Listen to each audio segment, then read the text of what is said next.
स्वागत म्हणजे आपुलकीचा गंध, स्वागत म्हणजे जिव्हाळ्याचे बंध, स्वागत म्हणजे संस्काराचं नेणं, स्वागत म्हणजे मान सन्मान देणं, श्रद्धेचं आसन स्नेहाची सुन्न, आपल्या स्वागतासाठी आतुर झाली मन, आपल्या येण्याने चैतन्य पहा संचावले, स्वागताला आपल्या सुरही आतुरले. आदरणीय उपस्थित सर्व मान्यवर, आज आपण एक अनोख्या आणि अभिमानास्पद सोहळ्यासाठी येथे जमलेलो आहोत. हा सोहळा आहे शेती क्षेत्रात बहुमूल्य कामगिरी करून आपले कर्तृत्व सिद्ध करणाऱ्या महिला भगिनींचा गौरव करण्याचा. कष्टानेच फळ मिळते आणि श्रमातून स्वप्नाला आकार, हे जर कुणी एखाद्या अर्थाने जगलं असेल तर ते आपल्या मेहनती महिला शेतकरी. घर संसार सांभाळत पुन्हा पावसाला तोंड देत शेतात जीवापाड कष्ट करत त्यांनी शेती क्षेत्रात नवे मापदंड प्रस्थापित केले आहे. आज त्यांच्या त्या अपूर्व कार्याला सन्मानित करण्यासाठी, त्याचा उत्सव साजरा करण्यासाठी आपण कर्मयोगी पुरस्कार सोहळा आयोजित केला आहे.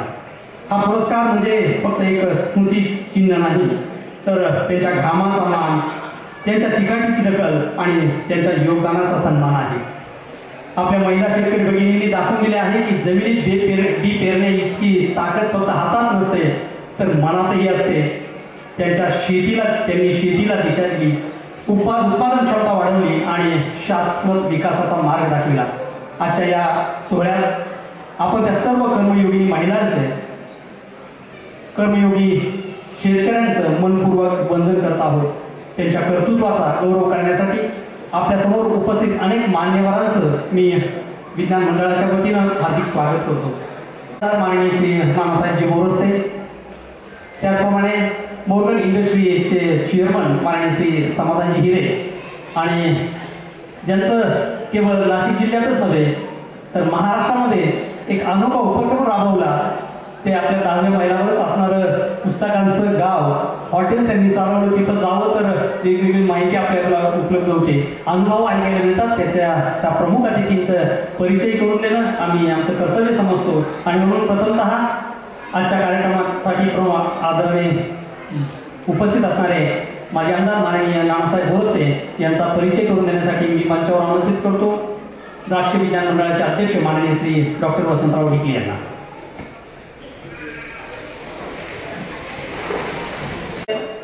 मुख्यमंत्री महोदयांनी सुद्धा आजीचा सन्मान आणि पुरस्कार देऊन गौरव केलेला आहे. आणि एका मातीतल्या माऊलीनं काय घडवलं, काय विस्तृत केलं, एक अतिशय आदर्शवत त्यांचं काम आहे.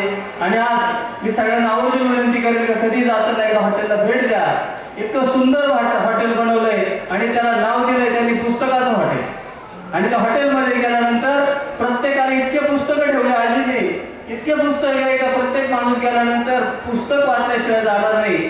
आणि काल बोलल्यानंतर मला त्यांची माहिती मिळाली, वाचाल तर वाचाल, म्हणजे तुम्ही वाचन केलं तर वाचाल, या माध्यमातून त्याच्या याच्यातून आपल्याला सगळी माहिती देतीलच. तदनंतर नानासाहेब म्हणजे आमचे आवडते लाडके तात्या. मला वाटतं तात्या तुमच्याशिवाय आमचा एकही कार्यक्रम होत नाही. गुणवंत विद्यार्थ्यांचा सरकार असला तरी तात्या आमच्याकडे कायम अध्यक्ष म्हणून असतात. आणि कोणत्याही कार्यक्रमाला आम्ही एकदा कॉल केला तर तात्या कधीच नाही म्हणत नाही आणि पूर्ण वेळ देऊन आम्हाला राहतात. बाकी त्यांनी जनसामान्यांचा वसा घेऊन काय काम केलं आपल्याला सुपरिचित आहे. त्यानंतर जे विराजमान आहेत समाधान दादा हिरे, या माणसाने मला वाटतं कसमध्ये पट्ट्यातले निम्मवर्ग आज दादा इथे आहे, सगळा आहे ना ते बघा आज. आणि आमचा कार्यक्रम असा असतो सर का 50-50 कार्यक्रम असतो. आणि आज दादांनी कसमध्ये काय क्रांती केली, काय घडवलं, जे सगळ्यांना माहिती आहे. की ज्या माणसाने शून्यातून एक शून्य होतं, मला चांगली हिस्ट्री माहिती आहे की दादा अतिशय मजुरी काम करत होते. तर मजुरी काम करणारा माणूस आज आपला हा शेतकरी योद्धा, आज एका मोठ्या मॉर्गन इंडस्ट्रीचा मालक झाला आणि आज कोट्यावधीचं साम्राज्य उभं केलं. खरोखर अशा माणसाला आपल्या सर्वांच्या वतीनं मी ग्रँड सॅल्यूट करतो. आणि भविष्यातही आई तुळजाभवानी त्यांना असंच उपक्रमामध्ये त्यांना यश देवो हीच मनोकामना व्यक्त करतो. आणि पुढील कार्यक्रमासाठी सूत्रसंचालकांना विनंती करतो की त्यांनी पुढील आपला कार्यक्रम मार्गदर्शन करावा. धन्यवाद. त्याचप्रमाणे मोर्गन इंडस्ट्रीजचे चेअरमन आणि यांचा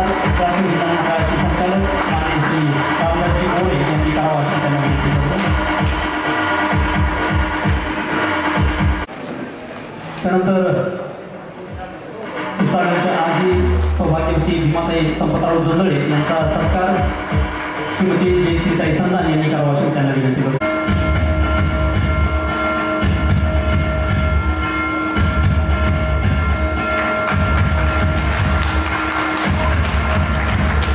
धन्यवाद. राष्ट्रीय विज्ञान मंडळ आयोजित एकदा मनापासून स्वागत करतो. आणि हा कार्यक्रम करत असताना राष्ट्रीय विज्ञान मंडळ ह्या संस्थेची जी स्थापना 2016 साली झाली आणि 2016 साली आणि त्यावेळेस आम्हाला बऱ्याच लोकांनी सांगितलं की महिला खूप काम करतात परंतु त्या उपेक्षित राहतात, त्यांचा विचार होत नाही. म्हणून आम्ही 2016 साली, मला वाटतं काही महिला आज साक्षीदार आहेत त्याच्या, तर 2016 साली हा कार्यक्रमाचं आयोजन केलं. आणि आयोजन केल्यानंतर त्यावेळेस फक्त 10-15 महिला आमच्यापर्यंत पुरस्कारासाठी आल्या. आपल्या महिला पुरस्कार घ्यायला सुद्धा कोणी यायला तयार नसायचं, नाही म्हणायचे. पुरुष मंडळी म्हणायचे नाही डिकले साहेब आमच्या महिला पुरुष स्टेजवर वगैरे येणार, अशी परिस्थिती होती. परंतु ते करत असताना हळूहळू आम्ही तो उपक्रम वाढवत गेलो आणि वाढवत आज मी तिला दादा, आम्ही या द्राक्ष विज्ञान मंडळ संस्थेचे जर विस्तार बघितला तर नुसतं आम्ही ते शेड्यूल आता बाहेर व्हायरल केलं तर त्याला 2,68,000 व्ह्यू आलेत त्याला आणि 25,000 फॉलोअर्स आले. अशा माध्यमातून आमचा विस्तार होत गेला आणि एकमेव आम्हाला आमच्या ग्रुपला बऱ्याचशा महिला जॉईन झाल्या. आणि त्या महिला अशा होत्या का काही महिलांच्या मिस्टरांना अपंगत्व आलं होतं, काही महिलांच्या ज्या ह्या होत्या मिस्टर वारले होते, अशा महिलांना खूप अडचण यायची आणि त्यांना त्या अडचणीमध्ये कसं नियोजन करायचं शेतीचा हा मोठा प्रश्न होता. मग आम्ही त्यांचा एक व्हॉट्सअप ग्रुप बनवला आणि त्या व्हॉट्सअप ग्रुपच्या माध्यमातून आज आम्ही त्यांना इतकं अवगत करतो की पूर्णपणे त्यांना कोणत्याही माहिती काढायची गरज पडत नाही. अशा माध्यमातून आपण त्यांना माहिती देत असतो. मला वाटतं आपल्या ग्रुपपैकी किती महिला उपस्थित आहे आपल्या द्राक्ष विज्ञान मंडळाच्या ग्रुपला सगळ्या अशा अनेक इतक्या महिला आहेत. आता काही आमच्याकडे पाहुणे आले हे आमच्या ग्रुपचे मेंबर होतील. तर अशा पद्धतीनं आपलं जे कामकाज चालतं आणि आम्ही आज हा कृषी कर्मयोगिनी जो आहे, खरं आमचा पहिला पुरस्कार होता द्राक्ष कर्मयोगिनी. आम्ही द्राक्षात काम करत होतो परंतु द्राक्षाबरोबर इतरही क्षेत्रात खूप महिला काम करतात. उदाहरणार्थ आता एक महिला आलेली आहे, तिने गुळाचा उद्योग सुरू केला कोटूर फाट्यावर. अतिशय शीतल मोगल म्हणून आहे, अतिशय पाहण्यासारखा तिचा उद्योग आहे. म्हणजे गुळाची पानाची वडीपासून तो 20 प्रकारच्या वड्या तिने बनवल्या. अशा पद्धतीत काम केलं.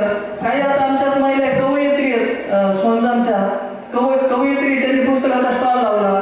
एक आमच्याकडची महिला आहे कादवा कारखान्यावर स्वतः दुकान चालवते. मग असं आम्ही दरवर्षी ह्या महिलांचा एक नवरात्रात कार्यक्रम करायचो आणि त्यांना नाव द्यायचो द्राक्ष कर्मयोगिनी. परंतु द्राक्षाबरोबर काय झालं, नंतर बाकीच्या महिलांनी आम्हाला ऑब्जेक्शन घेतलं. त्या द्राक्षात काम करते, आम्ही डाळिंबात काम करतो, आम्ही पण दूध काढतो, दुधावाल्या काही महिला आहेत दूध काढून डेअरीला घालणार आहे, आम्ही दुधात काम करतो, आमचं काय. मग आम्ही ठरवलं द्राक्ष कर्मयोगिनी ऐवजी कृषी कर्मयोगिनी करून टाकले ह्या वर्षीपासून आणि त्या कृषी कर्मयोगिनी केला. आता पुढे जाऊन ज्या वेळेस आम्ही कृषी कर्मयोगिनीवर काम करत होतो, नामांकन घेत होतो, एका बाबांचा मला फोन आला. मला बाबा बोलले, म्हणजे डिकले साहेब तुम्ही आमच्या सुनबाईचा सत्कार करणारे, कृषी कर्मयोगी पुरस्कार देणारे, मला आनंद वाटला. परंतु ती आज 20 बिघे ट्रॅक्टर चालवते त्याचा आनंद वाटतो. परंतु या 2 बिघेची 20 बिघे आम्ही नवरा बायकोनी केलेले, आमचं काय.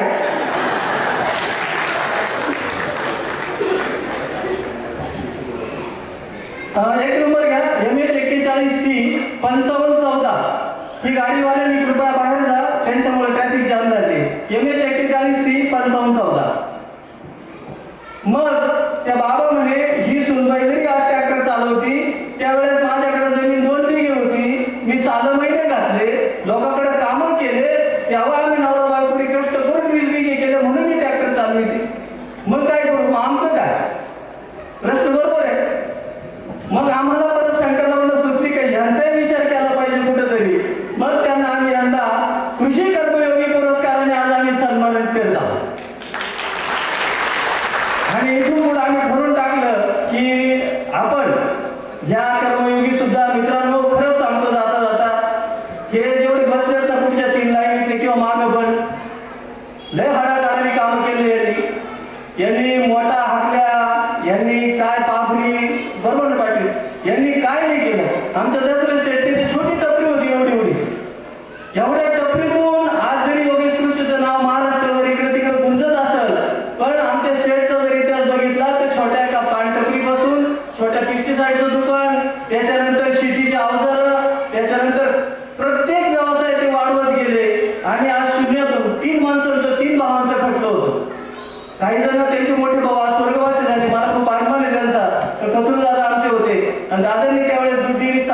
काळात सुद्धा त्यांच्या भावांचा खूप मोठा सहभाग होता. आणि त्या काळामध्ये आज जरी सगळीकडे महाराष्ट्रात योगेश कृषीचं नाव खूप सन्मानाने मोठं नाव आहे, ब्रँड मोठं आहे, परंतु खरा वटवृक्ष इथं बसलेला आहे आणि त्या वटवृक्षाचा आम्ही इथं सन्मान करणार आहोत. अशी अनेक लोक आम्ही शोधून काढली की ज्यांनी शून्यातून निर्माण केलं. आता आमच्या काही या माता भगिनी आहेत, अतिशय खूप त्यांच्या कामाची कॅसेट आम्ही इतकं दाखवली. आता बऱ्याच वेळेस आम्ही हे कार्यक्रम करत असताना आमच्याकडे खूप मोठे आव्हाने येतात. आता मित्रांनो, हा कार्यक्रम द्राक्ष विज्ञान मंडळ आमच्याकडे रुपये नाही मोकळं सांगून देतो, कारण आम्ही कोणाकडून पैसे घेतोय नाही, दादा देतोय नाही. हे सगळं वर्गणी काढून गणपती आहे. हा सगळं उपक्रम राबवताना सगळं आम्ही निधी उभा करतो. अनेक मान्यवरांचा फोन आला, म्हणजे डिग्रे साहेब कार्यक्रम जास्त वेळ चालेल, काही भरण्याची वगैरे सुविधा आहे का? मग आम्ही त्याच्यावर थोडं वयस्कर लोकांचा विचार करून भरणे की आमची आर्थिक स्थिती नाहीये, पण आम्ही काहीतरी एक पिशवीमध्ये तुम्हाला लाडू दिले, केळी दिली, पाणी दिलं, जेणेकरून 3 तासापुरतं तुमचं चार्जिंग राहील, एवढी काळजी आम्ही नक्कीच घेतली. आणि बाकी जर सांगायचं म्हटलं तर ह्या सगळ्या आमच्या ज्या माता भगिनी आहेत त्यांनी द्राक्ष विज्ञान मंडळामध्ये मोठा ग्रुप आहे. आणि तुमच्याही जर महिला भगिनी कोणतं जर असं काम करत असतील तर आम्हाला पुढच्या वर्षी तुम्ही आवर्जून कळवा, त्यांच्या कार्याची दखल घेऊ. आणि आम्ही इथं वशिल्यावर पुरस्कार देत नाही. एक पुरस्कार आहे मोहाडीचे. मी त्यांच्याकडे गेलो होतो कळमकर परिवाराकडं. त्यांनी सांगितलं की यावेळेस त्या 3 महिला काम करत होत्या. त्यांनी सांगितलं डिग्रे साहेब या सगळ्या घरी सगळं काम करतात वगैरे सांगितलं, परंतु तिथं शहरामध्ये ते बाबा गवत कापत होते. मी म्हटलं हे बाबांना एवढं तुम्ही सारं का गवत कापायला लावलं? तर ते म्हणे आमचे वडील ऐकत नाही म्हणे. ते म्हणतात माझा घाम निघून गेला की मी मोकळं होतो म्हणे. म्हटलं ठीक आहे, मी निघून आलो तिथून. त्याच्यानंतर जेव्हा पुरस्काराचं नामांकन झालं, मला म्हणे डिग्रे साहेब काय नियोजन आहे? म्हटलं पहिला पुरस्कार तुमच्या वडिलांना आहे, कारण ते गवत कापत होते 80 वर्षाचे सद्ग्रस्त. म्हणजे असे लोक आम्ही शोधतो आणि त्यांचा येतो ते सन्मान करतो.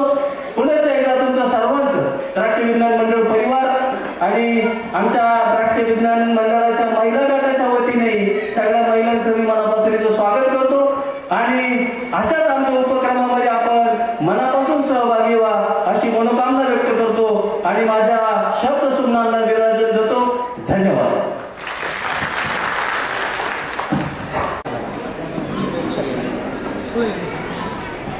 थोडी इकडे या बाजूने काही नाही, त्यांना म्हणा या बाजूने काही नाही.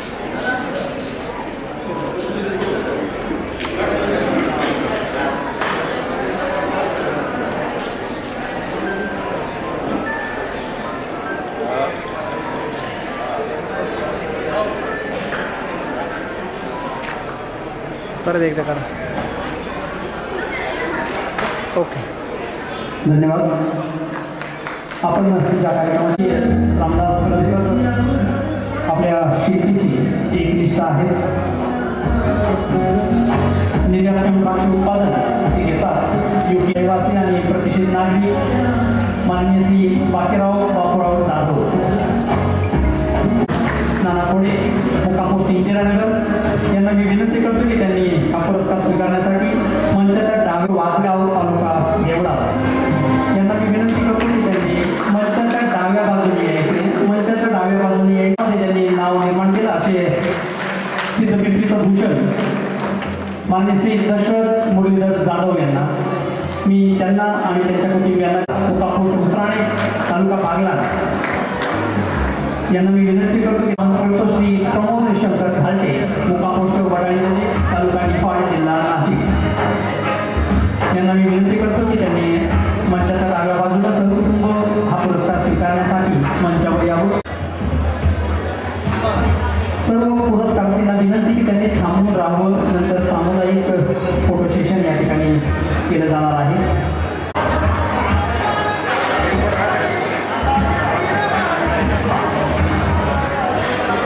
यानंतर मी मंचावर आमंत्रित करतो श्री दत्तू कुंदा जाधव मुक्काम पोस्ट कोंदा यांना विनंती की त्यांनी मंचावर डाव्या बाजूने विनंती करतो की त्यांनी मंचाच्या डाव्या बाजूला सर्व हा पुरस्कार स्वीकारण्यासाठी यावं. यानंतर मी मंचावर आमंत्रित करतो माननीय श्री कुंजाजी शिवराम कावळे मुक्काम पोस्ट भोपेगाव तालुका वेल्लोरे शेती क्षेत्रात आपली प्रगती साध्य केली.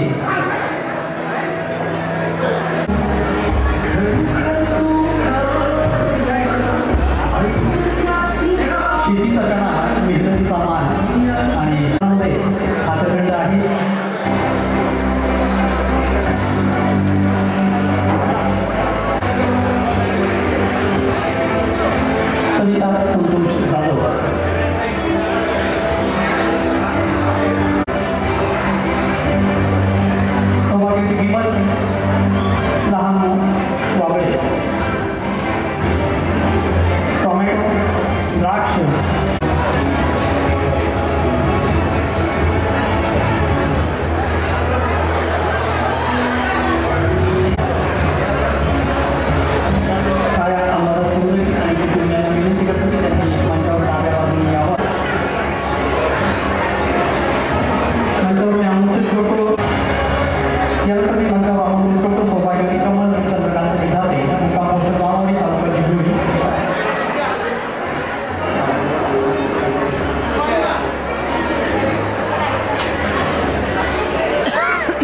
अहमदाबाद वडोदरा या शहरामध्ये सटाणा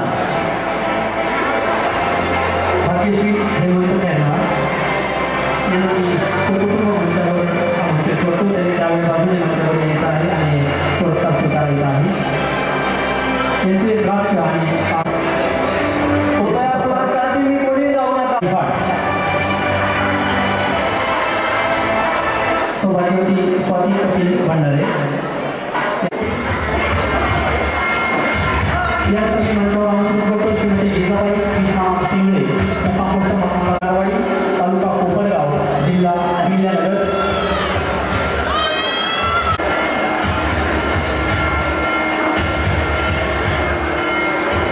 सौभाग्यवती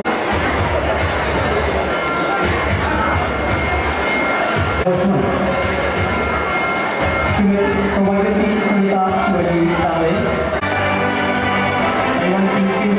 गोल्डन सुपर सीताफळ, केशर आंबा या पिकाची फळबागांची लागवड त्यांनी केलेली आहे आणि रशिया आणि बांगलादेशामध्ये त्यांची निर्यात केली जाते.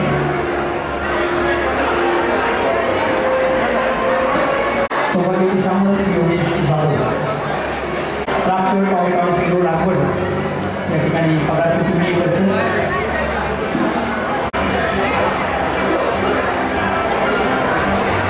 यानंतर मी मंचावर आमंत्रित करतो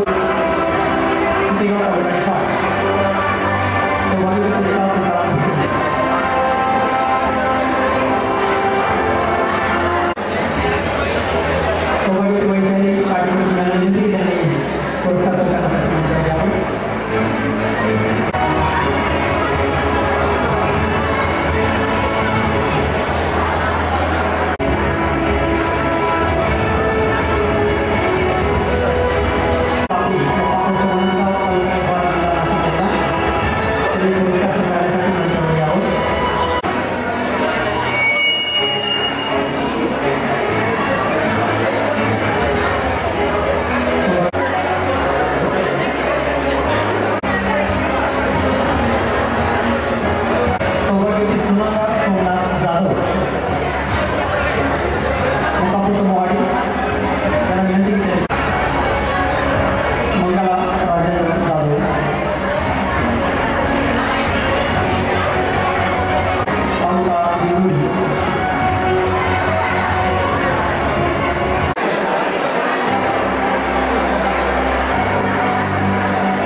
वैशालीताई जाधव यांचा स्वतःची या सत्काराने सन्मान करावा.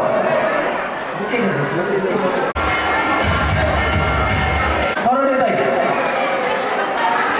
शेती किती सांभाळता? 11 बिघे. आणि या 11 बिघे द्राक्ष शेती मी 11 सालापासून सांभाळते. ट्रॅक्टर पण चालवते. पूर्ण माझं कुटुंब खूप चांगलं होतं. पण त्याच्यानंतर माझ्या मुलाचा ॲक्सिडेंट झाला आणि मेंदूला मार लागला. तर मी काहीच थांबलेच नाही. पुन्हा खचून गेले नाही. पण मी ट्रॅक्टर शिकले आणि पूर्ण शेती हँडल करू लागले मी. आता तरी मला 15 वर्ष झाली. पण माझा मुलगा मोठा झाला. आता मुलं लहान होती तेव्हा. मुलं माझं टिफिनला जात होतं. मुलगी दुसरी जात होती. दुसरी जात मुलगा पाचवीला जात होता. मुलं खूप छोटे होते. नातेवाईक म्हणायचे किती पैसे तुला पुरवणार, तू शेती करायला लाग. मी कंबर घुसून शेती करू लागली. पण मी थांबले नाही. शेती अशी केली तर माझ्या बाजूला युरोपला जयपूरला जातो मी पाचपेडला. अगोदर शिरोड्याला जातो आहे. नंतर आता पाचपेडला जात आहे. पुन्हा शेती मी हँडल करते. आता सुद्धा बागाला पावडर मारूनच घरी मी इथं आले. आणि माझा व्हिडिओ ज्यांनी लाईक केले त्याला धन्यवाद.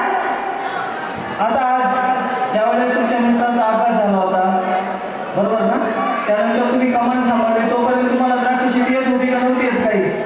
मला काहीच येत नव्हतं त्यावेळेस. मी बघितलं होतं यांचं फक्त. पण मग आता करणार काय? पण मी आता इकडून तिकडून मला औषधावाल्याने पण चांगलं मेहनत केली. माझ्यावर मला सांगायचे. मला इंग्लिश वाचता येत नाही. पण मला औषध मराठीमध्ये लिहून द्यायचे ते. मला सांगायचे हे याच्यावर ते त्याच्यावर. आज मी पण डॉक्टरला पण भारी आहे. मला आता कोणी पण प्रश्न नाही विचारला तरी मी सांगू शकते कशावर कोणतं औषध वापरायचं आणि कोणत्या वातावरणात कोणतं औषध वापरायचं, कोणत्या स्टेजला बालाजी पूर्ण माहीत. कोणी पण काही प्रश्न विचारू शकता तरी मी सांगू शकेल. सासू सासरे आहेत? हो हे सासू सासऱ्यांची सेवा म्हणणं कशा कर्तव्य खूप आहे. त्याची आणि मला साथ भरपूर आहे. माझ्या मित्राची पण साथ आहे. पण औषधाचे त्याची बाबतीत नाही. पण ते घर सांभाळतात. सासू सासरे माझ्या घराचं काम करते आणि मी शेती पूर्ण हँडल करते. तुम्हाला काय बोलायचंय का? अपघात झाल्यापासून काय अडचण झाली?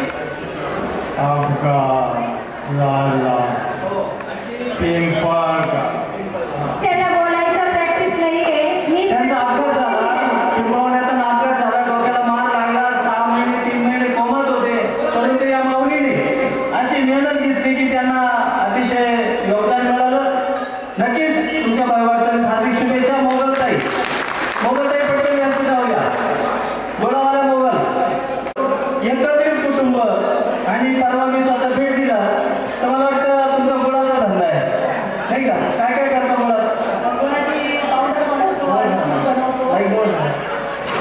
पावडर बनवतो. त्यामध्ये बासुंदी पावडर, श्यामासन पावडर, मल्टीव्हिटॅमिन्स पावडर, म्हणजे ती गरोदर स्त्रियांपासून ते लहान मुलांपर्यंत दुधापर्यंत ती पण चालते. आणि त्यात वडी बनवली आहे. आणि त्यात एका शुगर पेशंटसाठी पण आणि आपल्या लहान मुलांसाठी पण आपल्या रेग्युलरसाठी पण अशा 20 प्रकारच्या वड्या बनवलेल्या आहेत. 20 प्रकारच्या वड्या आहेत. त्यात एक कवरामध्ये एक आळशी वडी, बडीशोप वडी, त्याच्यानंतर ठीक आहे ना, हरकत नाही. हे करत असताना एक कृषी उद्योजिका व्हावं किंवा हे करत असताना तुम्ही आता हे जे करताय कुठे युट्यूबचा वगैरे आसरा घेतला का? मला कोणाची कॉपी करणंच आवडत नाही. कॉपी करणं आवडत नाही, लाईक वर असतं. कॉपी करणंच आवडत नाही मला. मग वाढगीत म्हणायचं का? वाढ किती आपल्याला बरं. आणि ते आता हे करत असताना उद्योग किती मोठा करायचा विचार आहे तुमचा? भरपूर मोठं त्यांना हे आहे. पण मग सर्वांनी मला साथ दिली पाहिजे. कुटुंबाचे प्रतिनिधी आले का? पण आले आलेत का? बरं. आणि ह्या फळ उद्योगात जी वडी आहे यांनी जी वडी बनवली मी स्वतः बघितली दादा. प्रत्येक वडी पानशी म्हणजे पानाची वडी जर तोंडात घेतली तर पानाचा फ्लेवर. आयुर्वेदिक वडी, त्याच्यानंतर मल्टीव्हिटॅमिन्स वडी, परत बडीशोप, वेलची आणि ड्रायफ्रुट्स आणि एक ड्रायफ्रुट्स 1 किलोचे पॅकेट. आणखी म्हणून ताईला बोलायची इच्छा आहे? करता वही हो बरोबर आहे. आणखी हातामध्ये 12 दिवस तरी प्रकाश. एका शेतकऱ्याला शेतामध्ये काम करता करता अतिशय सुंदर असा दगड सापडतो.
किती सोसायची निंदा तुमच्या सुलतानी न्यायाला बळी पडायची निंदा जीएसटी भरा बिले भरा फळे द्राक्षाला भाव नाही जीएसटी भरा बिले भरा फळे द्राक्षाला भाव नाही माझ्या घामात अश्रूंना किती लपवायचे सांगा माझ्या घामात अश्रूंना किती लपवायचे सांगा हात हे भ्रष्टाचाराचे किती पसरायचे आता बळीराजाच्या रक्ताने किती माखायचे आता डगमगली अर्थव्यवस्था पुन्हा मी सावरतो आहे डगमगली अर्थव्यवस्था पुन्हा मी सावरतो आहे बळपंखातले माझ्या किती छाटायचे सांगा बळपंखातले माझ्या किती छाटायचे सांगा न्याय मागाया तुमच्या दारी किती वेळा धडपडलो मी कधी एकांत पाहुनी धाय उकलून रडलो मी कधी कोरोना कधी युद्ध कधी गारपीट शिणवते कधी कोरोना कधी युद्ध कधी गारपीट शिणवते अस्तित्व माझे टिकवण्याला उभा हा जन्म लढलो मी अस्तित्व माझे टिकवण्याला उभा हा जन्म लढलो मी पुन्हा तो छंद बाभळीचा गळा धरणार नाही मी ज्या आत्महत्या होतात त्याच्यासाठी शेतकऱ्यांनी सुद्धा आता असं मनाशी ठरवलं की आता मी तो बाभळीचा छंद धरणार नाही गळ्याला फास घेणार नाही पुन्हा तो छंद बाभळीचा गळा धरणार नाही मी माझ्या घरट्यात पिलाना सुन करणार नाही मी द्यावा हमी भाव मालाला अपेक्षा एवढी आहे द्यावा हमी भाव मालाला अपेक्षा एवढी आहे लढतो आहे न्यायासाठी मागे सरणार नाही मी लढतो आहे न्यायासाठी मागे सरणार नाही मी लिहित आहे कविताही पुरस्कार नको आहे माझ्या शेतातील मालाचा तिरस्कार नको आहे मिळावा न्याय बांधवांना अपेक्षा एवढी माझी मिळावा न्याय बांधवांना अपेक्षा एवढी माझी बळीराजाचं राजेयो साक्षात्कार हवा आहे बळीराजाचं राजेयो साक्षात्कार हवा आहे साक्षात्कार हवा धन्यवाद ताई. यानंतर आमंत्रित करतो त्या प्रसाराचे माजी संचालक आणि नेहमी शेतकऱ्यांसाठी कोणत्या अडचणी येऊन गेल्यानंतर नेहमी शेतकऱ्यांसाठी प्रमुख कार्य करणारे सन्मान्य सचिन मी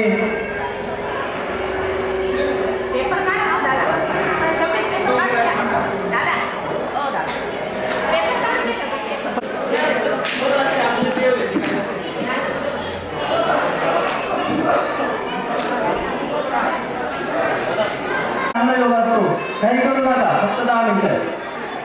तर ह्या कार्यक्रमामध्ये आपल्याला आज एक स्मरण योग असा आला की जो महाराष्ट्रामध्ये त्यांचं नाव आहे योगेश कृषी सेवा मला मी सांगितलं की त्यांनी त्याचे पाळमुळं रचले 87 साली आज 2025 पर्यंत त्याचा मोठा उशीर झाला ते सन्माननीय श्री दशरथ मुरलीधर जाधव यांचा आज योगावर इथं वाढदिवस पण आहे आणि आम्ही ठरवलं की आपण त्यांचा येतोशी वाढदिवस पण इथं साजरा करू कारण योग आहे आणि त्यांचा योग आहे आपला योग आहे तेवढा चांगलं विकू की आपल्याबरोबर इथं भेटणार आहे. तत्पूर्वी मी त्या दोघांना आमंत्रित करतो व्यासपीठावर फक्त दोघं जण या सौ जाधव ताई आणि दशरथ शेठ दोघंच या. मला गौरव झाला पुरस्कार झाला आयुष्यातला पहिला पुरस्कार घेताना काय वाटलं काय वाटतं एकंदरीत आता सगळा गणगत सगळे काय वाटतं तुम्हाला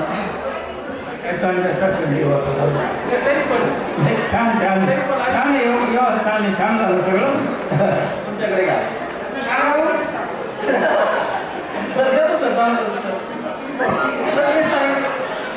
आताच त्यांनी सांगितलं का डॉक्टर डिग्रेनी मला वरती आणलं हे त्यांना वाटतं म्हणजे तळागाळातून लोकांना वरती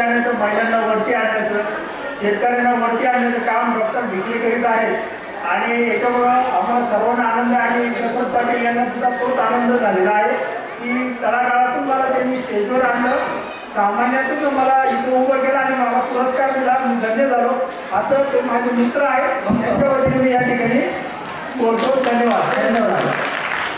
ताई घ्या. काय होत नाही नंतर नाही सेट इकडे या तुम्ही, सेट इकडे या. हो शेट. आम्ही खूप शून्यातून जग निर्माण केलेलं आहे. आमचं घर असं होतं, आम्ही 4 भाऊ होतो, 4 जावा होता आणि आम्ही सगळे लहान एक कुटुंब, आमच्या घराला दरवाजे सुद्धा नव्हते. असं आम्ही सर्व शून्यातून जग निर्माण केलेलं आहे. असं आता खूप खूप खूप मोठं झालेलं आहे आणि सगळे छान झालेलं आहे. बरं मला एक सांगा, तुमचं लग्न झालं त्यावेळेस तुम्ही इथं आला त्यावेळेस कौटुंबिक परिस्थिती कशी होती? एकदम निकट, एकदम बिकट होती. तर त्या बिकट परिस्थितीतून आम्ही सर्व निर्माण केलं त्या परिस्थितीत आणि आम्हाला शेती सुद्धा 3 एकर होती आणि आम्ही सर्व आता सर्व भावांना जवळजवळ 10 एकर शेती आहे. आम्ही पहिली कर घेतलेली आहे. हे करत असताना आता यांच्याबरोबर आम्ही सर्व हाताळा. आणि गटुंडी पावडर आपण घरी शेती सुद्धा आम्ही घरी टाकलेला आहे. आम्ही 4 जावा आहेत. सारी आवाज जमलं तुमचं एकत्रित कुटुंबात एकदम छान. काहीच अडचण नाही आली. हे करत असताना शेतची टपरी आणि शेतचे मांडवकाचे धंदे सर्व सर्व सर्व काय धंदे नसेल ते केले. बरं शेत एवढे कडक स्वभावाचे त्यांच्यावर तुम्हाला जमवताना काय काही नाही काही नाही घेतलं जमून जमून घेतलं. त्याच्यासाठी काय काय केलं? काय जे करावं लागेल ते केलं. तर एकंदरीत आता समजा शेत होते, बाहेर व्यवसायात होते, तुम्ही शेती बघत होत्या आणि मोठे दादा आणि मी शेती बघायची आणि ते धंदा ते शेती कधी येत नव्हते. कधी दोघांचे वादविवाद झाले असं आठवतं का?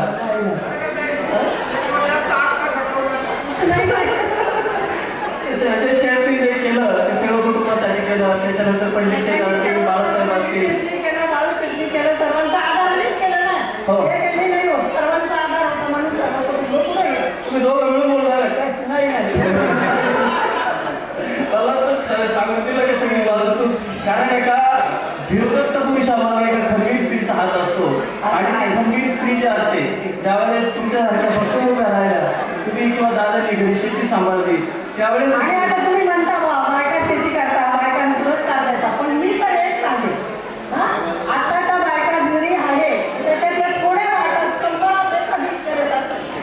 नाही तर सर्व बायका असं म्हणतात नाही कोणकोट पाहिजे बायांना, आता बूट पाहिजे, आता कापू पाहिजे, असं सर्व वस्तू लागतात. बाया कधीही शेतात जात नाही आणि सर्व सांगतात आता बाय दुपारी आली आम्हाला बाई पाहिजे कामाला. असं आमच्या काळात नव्हतं. मांडले का सगळ्यांनी, मांडले का महिलांनी? हॅलो, आता काही जरी सांगितलेलं असलं तरी माझी खात्री आहे महिला 70% शेती बघतात. द्राक्ष असो तर कुठले असो महिला शेती बघतात. आम्ही फक्त मोबाईल कानाला लावून फिरत असतो, त्यामुळे महिलांचं पहिलं अभिनंदन. आता हे करत नाही, मुली करत नाही, पण आता तुम्हाला सांगतो ह्या ज्या महिला समोर बसतात ज्यांना परिस्थिती जाणवते त्या महिला हे काम करतात. बरं. ज्यांना थोडा आता परिस्थितीतून त्या सुधारलेल्या आहे ना बरं. त्यांना याची गरज नाही. त्या काय करतात काही करतात. पण ज्यांना परिस्थिती असते डोळ्यासमोर ते बरोबर करतात आणि त्यांची मुलं पण करतात. शेतबद्दल काय सांगाल भविष्यात?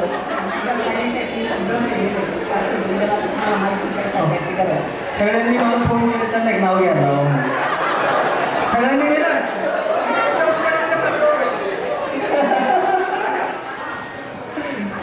हजाराचा शालू पाचशेचा पदर दसरथ पाटलांनी कुठूनही ठेवली नजर तर माझ्या डोक्यावर आहे पदर. मात्र या सुंदर कार्यक्रमाला यायला मला उशीर झाला आणि त्यामुळं तुमच्या नियोजनाचाही विस्कळीतपणा आला. मी त्याचा ती खरं तर तिकीट मनामध्ये आहे, पण मी एका कार्यक्रमात अडकल्याने पुढे येता आलं नाही. असो, ज्यांच्या आयुष्यामध्ये कष्ट आणि कष्टच आहे त्या कष्टांच्या माध्यमातून संघर्ष निश्चित आहे. त्या निश्चित असलेल्या संघर्षाच्या वाटेवर प्रत्येकाच्या आयुष्यामध्ये चैत्राचं उडत दिसतं. मात्र त्या चैत्राच्या उन्हाच्यामध्ये एक वसंत ऋतूची झलक डॉक्टर वसंत यांच्यामुळे आपल्याला मिळते. खऱ्या अर्थानं त्यांच्यासाठी टाळ्या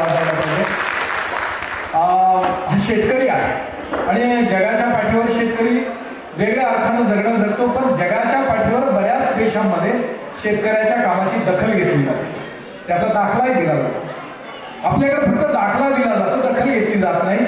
पण कुठल्याही पद्धतीचं गव्हर्नमेंटचं अनुदान नाही, कुठल्याही पद्धतीनं आपल्याला राजकारणाची त्या ठिकाणी आस नाही. या 2-3 बाबी महत्वाच्या असल्या तरच लोक इन्व्हॉल्व्ह होतात तुम्हाला पुरस्कार द्यायला. नाहीतर याचं तुमच्या निवडणुकीचा कालखंड गेला का तिरस्कार आणि तिरस्कारच करतात. मात्र ना निवडणुकीत आहे, ना कुठल्या गव्हर्नमेंटच्या एखाद्या सबसिडीसाठी प्रयत्न करतायत. कुठलाही स्वार्थ मनात न ठेवता तुमच्यासाठी तिरस्कार मनात न ठेवता पुरस्कार देणाऱ्या या बाबाचं खऱ्या अर्थाने कौतुक केलं पाहिजे. आता या ठिकाणी इतकं सुंदर बोलल्या ह्या आता ज्या आजी बोलल्या त्यांचा वाढदिवस आहे का? त्यांचाच वाढदिवस आहे ना? बाबांचा वाढदिवस आहे. बाबांच्या वाढदिवसाच्या निमित्तानं आजी या बोलल्या याच्यापेक्षा मोठं गिफ्ट काय असणार आहे? काय सुंदर गिफ्ट दिलं त्यांनी. काही याही म्हणजे आता त्यांचं वय किती मोजण्याचे आपल्याला काही कारण नाही, पण जे दिसतं त्यावरून ते आपल्यापेक्षा ज्या भावना आहेत त्या भावना जगण्यासाठी तर त्यांचं तरुण मन बाबांना सगळ्यात मोठी गिफ्ट आहे. आणि त्यांच्या कुटुंबात त्या आहेत, त्या कुटुंबाची अशा कारभारी असल्यावरती ते कुटुंब काय मागे राहील. पैशाला नाही म्हणत का, विचार इतकी सुंदर विचार ज्या घरात आहेत त्या विचारांना व्यासपीठ मिळवून देणाऱ्या या कार्यक्रमाचं खऱ्या अर्थाने कौतुक. परत पुस्तकाच्या आजी गेल्या, पण पुस्तकाची आजी असू शकते हे मला आज माहीत पडलं. आपल्या जिल्ह्यातच आहे, आपल्या जवळ आहे. या सगळ्या सरबराईमध्ये चांगल्या गोष्टी पाहायचं राहून जातात, त्या राहून गेलेल्या गोष्टी या व्यासपीठावर पाहायला मिळतात. तिथं अनेक महिलांनी ताईंनी त्यांचं मनोगत व्यक्त केलं, कुणीतरी संघर्ष त्या ठिकाणी व्यक्त केला. माझ्या मते संघर्षाला वाट करून देणं, संघर्षाला सुस्थितीत आणणं, संघर्षाला यशाच्या रूपात आणणं एवढी सोपी गोष्ट नाहीये, पण ती चांगली गोष्ट आहे. ती चांगली गोष्ट या ठिकाणी आपल्याला पाहायला मिळते. उशीर खूप झालाय, उगाच जास्त बोलणार नाही, फक्त एवढंच सांगेल की आयुष्यामध्ये पुरस्कार मिळो अथवा न मिळो, पण तिरस्कार नाही करता आला पाहिजे. खूप लोक मागे राहून चालले आहेत, त्या मागे राहणाऱ्या लोकांना सोबत घेणं हा सुद्धा एक पुरस्कार आहे. काही कारणानं द्वेष भावना मनात निर्माण जरी झाली असेल, पण त्या बुजवल्या गेल्या पाहिजे. कारण त्या द्वेषाच्या माध्यमातून सगळ्यात जास्त कटुता जर कुणाच्या आयुष्यात येत असेल, कुठल्या समाजाच्या आयुष्यात येत असेल, तर ती फक्त शेतकरी याच्याच आयुष्यात आहे. सख्या भावाभावांच्या मध्ये असलेलं वैर कटुता संपवण्यासाठी ते पुरस्कार कामात यावे. ते वैर संपवणं सुद्धा पुरस्कारच आहे. त्याचा कुठे उहापोह होत नसेल, त्याचा कुठे ठळकपणे बोलला जात नसेल, तरी देखील शेतकऱ्याने आपापल्या असलेल्या कटू भावना, अगदी सख्या भावाच्या परी असलेल्या भावना त्या मिटवल्या पाहिजेत. एका या निवडणुकीच्या निमित्तानं सचिन भाऊ मला बरी मतं मिळाली म्हणून माझी ओळख तयार झाली. मग ती ओळख तयार झाल्यावर एका मोठ्या संघटनेची माणसं मला घ्यायला आली, मला घेऊन नाश्त्यात आली. आणि नाश्त्यात आल्यानंतर त्यांनी पुढच्या व्यूह रचनेसाठी काही प्लान्स समोर ठेवले. मी त्यात फार छोटा माणूस होतो, पण ते प्लान्स समोर ठेवल्यावरती जे स्ट्रक्चर होतं, म्हणजे निवडणुका म्हणता ना, या निवडणुकांच्यासाठी 2-2, 4-4 वर्ष आधी प्लान बनतात. ते बुद्धिजीवी लोक तुम्हाला कोणती अफवा पसरवायची, कुठल्या चक्रात अडवायचं याच्यासाठी जी टीम होती, त्यांना वाटलं मला एवढी मतं मिळाली आहे, मी तिला गेलं वेळमट होऊन गेलं, कारण ते आपलं क्षेत्र नव्हते मला कळलं. पण त्या ठिकाणी आलेली जी एजन्सी होती, त्या एजन्सीनं त्यांच्यासमोर काही प्लान्स ठेवले. त्यात त्यांनी 4 प्रश्न विचारले. पैकीचे 4 प्रश्नांपैकी 2 प्रश्न मला महत्वाचे वाटले. त्यांनी एक प्रश्न विचारला, या देशातला सगळ्यात मोठं भांडण कोणतं, वाद कोणता आहे बरं तुम्हालाही विचारलं. कुठला वाद आहे या देशामध्ये? हिंदू मुस्लिम हा सगळ्यात मोठा वाद आहे, बरोबर आहे? तुम्हाला सगळ्यांना मान्य आहे ना? हा हिंदू मुस्लिम, सचिन आपल्यालाही मान्य आहे, हा हिंदू मुस्लिम सगळ्यात मोठा वाद आहे. त्यांनी दुसरा प्रश्न विचारला, या देशामध्ये सगळ्यात जास्त माणसं कशात मरण पावली असतील? कशात मरण पावली असतील? कशात मरण पावली असतील? हिंदू मुस्लिम वादात, बरोबर ना? हिंदू मुस्लिम वादात 1950 पासून आतापर्यंत, म्हणजे ते 6 महिने आधीची गोष्ट होती, अहवाल आहे का, हे माझ्या माणसाने ती लोक सांगत होती एका मोठ्या संघटनेला. आणि त्यात त्यांनी सांगितलं हिंदू मुस्लिम वादात आतापर्यंत जवळपास 36,000 लोक 1950 नंतर मरण पावल्याचा अहवाल आहे. एवढी लोक मरण पावली, हा वाद मिटवायला नको का? मिटावा पाहिजे ना. बरं सांगा, सगळ्यात जास्त कुठलं मोठं भांडण आहे या देशामध्ये? सचिन भाऊ, सगळ्यात जास्त कुठलं मोठं भांडण आहे?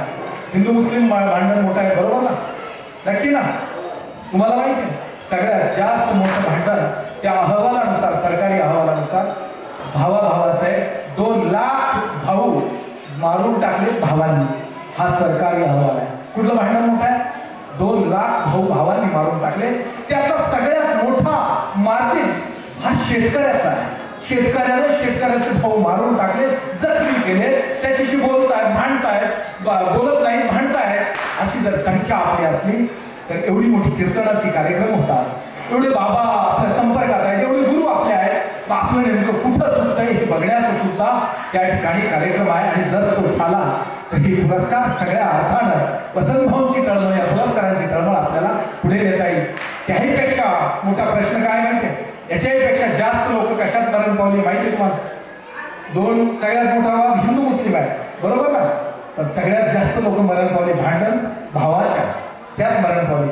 सगळ्यात जास्त लोक कशात मरण पावली माहिती? शेतकरी आत्महत्यात 4.5 लाख लोक मरण पावली आहे. ठरवा आपलं कुठे चुकत आहे, ते ठरवण्याचे हे व्यासपीठ आहे. यातला आनंद कुठला आला माहितीये?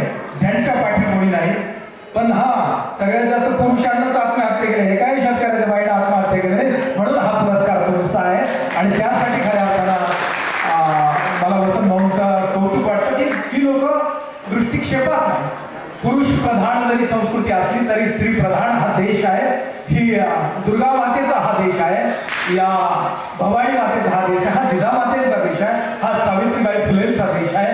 या सगळ्या प्रक्रियेमध्ये ह्या महापुरुषांच्या विचारांना तुम्ही जगतात. शेवटचं सांगतो, महात्मा फुले, सावित्री फुले हे नाव सगळ्यांना माहिती आहे, पण त्याच महात्मा फुलेंची सूड बेवारस प्रेत म्हणून घोषित केलेली होती. इतकं दुःख सुद्धा या समाजात आहे. महात्मा फुलेंच्या सूडबाईला बेवारस म्हणून घोषित करावं लागलं होतं. इतकं आपलं जगणं संकुचित का आहे याकडे बघणं गरजेचं आहे. जर ते कळालं असतं तर 4.5 लाख शेतकऱ्यांनी आत्महत्या केल्या नसत्या, 2 लाख भाऊ भावाच्या जीवावर उठले नसते.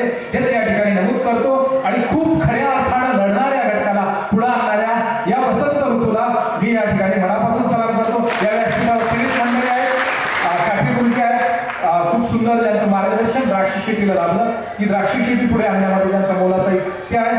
सचिन भाऊ आहेत, युवांच्या राजकारणामधला एक चांगला बैलविकू त्यांच्याकडे आहे. आमच्या बरोबर आलेले ललित भाऊ आहे, आणि ज्यांचा वाढदिवस आहे ते काका आहे, आणि त्यांच्या वाढदिवसाला सगळ्यात मोठं गिफ्ट त्यांच्या शेजारी उभा आहे. पुढेच एक वार सगळ्यांचे आभार मानतो, काकांना वाढदिवसाच्या शुभेच्छा देतो आणि थांबतो. जय जवान जय किसान. धन्यवाद.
पुरस्काराची सर्व बंधुभगिनींना माझ्याकडून मनापासून खूप खूप आभार. आणि द्राक्ष विज्ञान मंडळाचे आपले आयोजक माननीय केके सर, इथे उपस्थित असलेले सर्व मान्यवर व आपल्या द्राक्ष विज्ञान मंडळाचे सर्व परिवारातील सदस्यांना माझं खूप खूप नमस्कार. मला एकच सांगायचं आहे की द्राक्ष शेती ही एवढी सोपी नाही, एवढं अवघडही नाही, केलं तर खूप काही आहे. आणि मला फारशी बोलायची सवय नाही, पण मी फक्त 5-10 मिनिटे नाही. मला एक सांगा, तुम्ही शेतीत काय काम करता? मी शेतीत मजूर आणि माती काम करते सर्व कामांची. आणि सर्व तिन्ही सर्व काम करते. बोलत पण काम करतात मग बघितलं वाटतं. बोलवली गावाचे सरपंच व विद्यमान संचालक माननीय किशोर आबा खेळणार. नाही. मला एक सांगा, घरात सासू सासरे आहे का? तुमचं नाही का? तुम्ही जॉईंट फॅमिली सर. मग सासू सासरे सासूबाई त्यांची पण तुम्ही सेवा करता. सेवानी कर्तव्य करतात विचारू त्यांना आलेत का ते? कारण काय आहे का नवीन पिढीने माझं मी वैयक्तिक प्रत्येक कार्यक्रमात सांगतो मी 3.5 वर्ष माझ्या दोन्ही खुबे मोडलेल्या आईची मी सेवा तर एक कर्तव्य केलं. काय केलं? कर्तव्य केलं. आणि सगळ्या माझ्या माता भगिनींना मी सांगतो आपल्या घरातले सासू सासरे असू द्या किंवा आईवडील असू द्या आपल्या आईवडिलांचीच जागा द्या. हे परिवार खूप थोडे दिवस सोबती आपले अतिशय हे खूप थोडे दिवस आपल्या बरोबर आहे. त्यांनी आपल्याला सगळं दाखवलं आणि आता शेवटच्या अंतिम चरणात त्यांना आपण खूप चांगलं सांभाळलं पाहिजे असं एक भावनिक मी तुम्हाला आवाहन करतो. म्हणजे तुम्ही सासू सासऱ्यांसाठी पण प्रयत्न करता. जॉईंट फॅमिली सासू सासरे माझी जॉईंट फॅमिली जाऊबाई पण आहे सगळं तुम्ही शेती करून घेतात. वनोली गावचे सरपंच व विद्यमान संचालक मार्केट कमिटी कृषी उत्पन्न बाजार समिती संचालक सटाणा व अजितदादा गट राष्ट्रवादी व काँग्रेस जिल्हा अध्यक्षाची टीम आमच्या घरची शान माझे जय किशोर आबाद घेणार व आमच्या घरचे द्राक्ष बागायतदार माझे मिस्टर हेमंत त्यांना मी भाग्यश्री हेमंत त्यांना राहणारे वनोली इथून बागलान तालुका आता मला एक सांगा द्राक्ष पीक आता द्राक्ष प्लॉट किती दिवसाचा आहे? काल तुम्ही ग्रुपवर फोटो दाखवतो. माझा 92 दिवसाचा पहिला प्लॉट आहे. किती? 92 दिवसाचा आहे. अतिशय उत्कृष्ट प्लॉट आम्ही काल बघितला. मला वाटतं माल कमी करावं लागेल त्यांना फिनिंगमध्ये माल कमी करावं लागेल नंदू भाऊ असा प्लॉट आहे. काल त्यांनी ग्रुपवर शूटिंग टाकली आम्हाला एकही झालं म्हणजे उद्या प्रत्यक्ष आलं विचारू. अतिशय सुंदर प्लॉट त्यांनी बनवला. नक्कीच तुमच्या भावी वाटतं हार्दिक शुभेच्छा. धन्यवाद. आकर्षण होईल अशा स्वरूपाचा कार्यक्रम आज या ठिकाणी होतोय याचा मला विशेष असा आनंद आहे. शेती शिवारामध्ये राबणाऱ्या आणि वेगवेगळे प्रयोग करणाऱ्या आमच्या सगळ्या रणरागिणी आज इथं जिल्हाभरातून जमल्यात. त्यांना सन्मानित करण्याचं काम डॉक्टरांच्या माध्यमातून या विज्ञान मंडळाच्या माध्यमातून आज या ठिकाणी होती आणि त्यांचे सगळे ज्योतिबा यांचं खऱ्या अर्थानं आज अभिनंदन या निमित्तानं होतं. मी माझ्या सगळ्या परिवाराच्या वतीनं तुमचं खूप खूप अभिनंदन शब्द संपवतो. जय हिंद जय महाराष्ट्र. धन्यवाद. सगळ्या